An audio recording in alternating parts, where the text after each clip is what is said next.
Take 3. First off, if you're a Christian, or a Christian, if you claim to be of Christ and you're not at least giving off the fruits of the Spirit, now hear me out, you're not going to have them down perfectly. If you're not at least trying to clean up your language, if you're not at least showing in some way, not because you have to or that's something that comes with it, but that you genuinely want to because it makes you feel a type of way, like you're feeling convicted. If you're not showing any sort of change and or Christian, any sort of fruits, the Bible says specifically fruits, that you'll know my followers by their fruits. Again, let's say someone just converted. Let's say someone just gave their life to Christ today. They're not going to have it all figured out right off the bat, but there's going to be signs that something had changed. For instance, one of the fruits of the spirits is joy. One of the fruits of the spirits is love, peace, even. If they're not exhibiting these things, let's say in a week's time or whatever the case, I would be careful being around their character. Now, second, on that note, how can you tell? Because a lot of other people can claim to be Christian, or if even don't even. Basically, you should know they're Christian by the way they speak. If you cannot tell them apart by their language, then there's definitely something wrong with the rest of it as well. It says in the Bible, I believe in Proverbs, that whatever is in the heart of man reflects him. As in water, face reflects face, so is the heart of man to man. Something like that. I'm paraphrasing, of course, but basically, what is in your heart is going to come out in your works. It's going to come out in your hands. It's going to come out in your mouth. It's going to come out in all these things. If you are not truly giving yourself to Christ, then, or if you have truly given yourself to Christ, then there should be things that are cleaned up. So what I'm getting at with that is that there are a lot of people who claim to be under Christ. There are a lot of people who claim that they serve Jesus or this or this or this. You know, there's a story in the Bible, and this is what I'm getting at. There's a story in the Bible, 2 stories actually. The story of the Israelites, where Moses went up, he got the 10 Commandments from Mount Sinai, and then he came down with the 10 Commandments, and he saw that all the Israelites had melted down their belongings. They had taken their precious things, melted it down, and created their own God with it.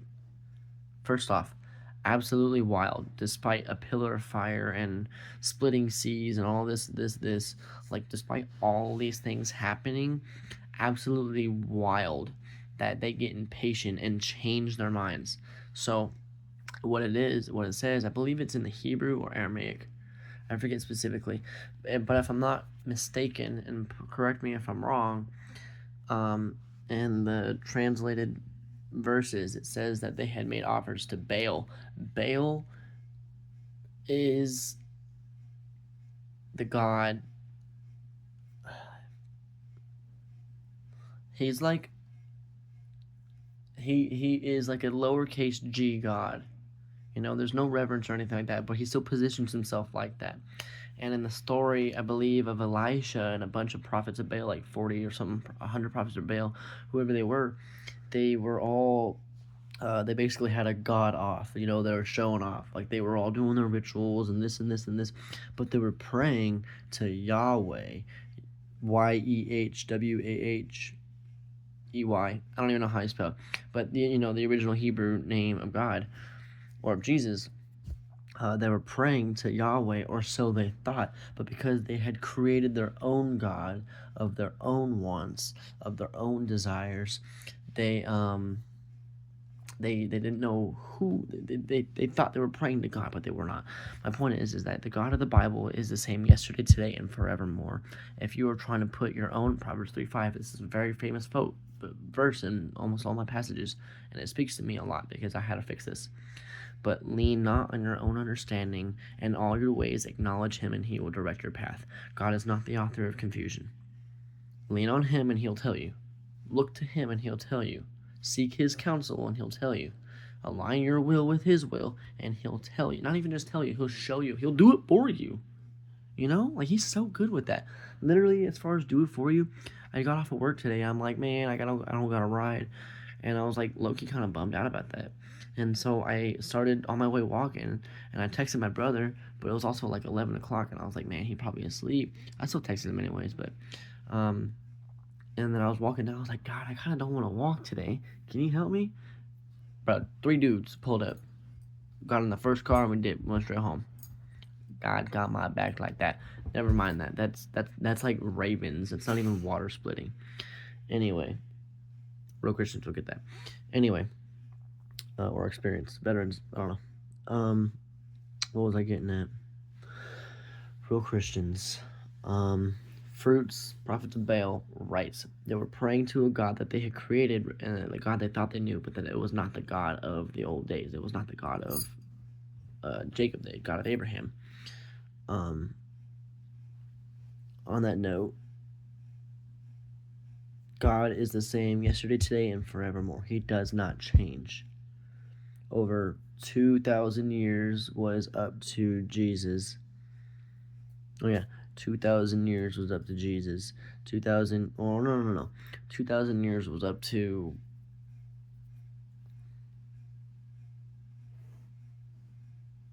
good question.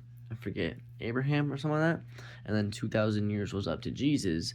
And then 2,000 years was up to us. Some change, okay? It's not 2,000 exactly. Technically, we're supposed to have 13 months as well, all of 28 days, but never mind that. 13, 28 time. Check that out. But on that note, what was I saying? Jesus. God is the same yesterday, today, and forevermore. It's the God of the Bible. Over 6,000 years, roughly 6,000 years, we all have one collected mind. It's almost like someone told, something happened, divinely inspired, and all these people came to prophesying, prophecies come true, speaking, standing up. God had made himself so strong and apparent in these, and so visible in these people's lives that they felt the urge to go and write something down because it hit them so hard. It could have been a point of like hieroglyphics. You know, when you do a deep study on written languages, that is a really cool, fascinating thing. I honestly, personally think that written hand letters are probably one of the most formal and heartfelt things that you can do, because you can give them the note years later, but then not even years later, give them the note the next day, and then a year later they read it, they'll get a different translation. Another year later, 2 years later, they'll get a different translation, all in the sense of understanding the person who wrote it, right? So the person who wrote it can choose very specific words, and the more and more you read it, the more they read it, and the more they ponder, they can see as the letter transforms, it's like the letter's coming to life. Likewise, when people are reading, when they get these divine words from God, they are like bringing God here, in the sense, not even in the sense, I'm just going off. Christians, fruits, false prophets. I guess to sum that up, the Bible says to seek out your own salvation. If you don't have a Bible, I'll get you one. I have a couple. Second to that, you need to get off of socials. So ironic that I'm on here talking through the socials. Funny how that works. I tried getting rid of them a little while ago, actually, And God's like, nah, you shouldn't get rid of that. I'm like, but I don't even use it. I don't want it. I don't care for it. And I'm trying to do better as far as like doom scrolling and this and this and this. And he was like, well, how about you don't do that? And then like, start preaching. And I'm like, well, God, I don't even know what I'm going to preach about. He's like, man, I've been giving you all kinds of heat. You need to like, how you do so. I'm not very good with words. I feel like Moses. I gotta stutter. I can't formulate words. I feel retarded. I feel slow. My bad.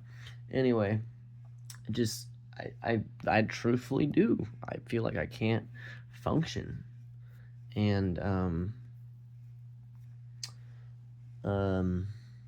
I guess y'all forgive me on that, but good God, we need a lot of God. We need every bit of Him, and here we are, beating around the bush, and crying that our lives are so hard, or that people do this, I deserve this, I deserve that, I want justice. Not to be petty, I hope you're seeing this. I want justice, but if the world was just, it would be us hanging on the cross instead. So again, about the high horse situation and the arrogance and all this and that,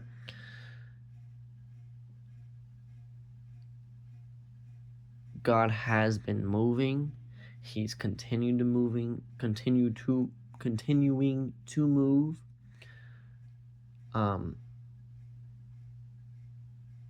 Just get real with God. Get real with God. I'm sorry this is all over the place. If you understand or tracking even the slightest, good job. Lord be with you. Love you guys.